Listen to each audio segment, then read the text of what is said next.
ঢাকার তাপমাত্রা আরও বাড়তে পারে এমন শঙ্কার কথা জানিয়েছে আবহাওয়া অফিস। বলা হচ্ছে বাতাসে জলীয় বাষ্প বেশি থাকায় তাপমাত্রার তুলনায় গরম আরো বেশি অনুভূত হচ্ছে।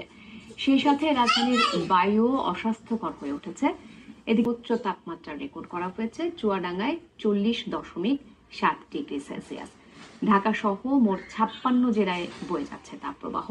এর বাইরে রয়েছে রংপুর বিভাগের 8 জেলা। মেজবা হাসানের রিপোর্ট। বৈশাখের প্রথম সপ্তাহ না যেতেই তীব্র তাপদাহে পুড়ছে মানুষ। গ্রীষ্মের সূর্য তীব্রতা ছড়িয়ে রেকর্ড করেছে চুয়াডাঙ্গায়। তাপপ্রবাহ বইছে আরো 55 জেলায়। এই তাপমাত্রায় আমাদের কাজ করতে অনেক সমস্যা।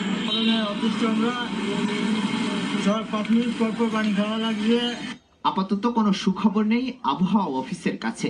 বিচ্ছিন্নভাবে কোনো কোনো জায়গায় কালবৈশাখী ঝড় বা বৃষ্টি হলেও গরমের তীব্রতা আরো বাড়বে বলে জানিয়েছে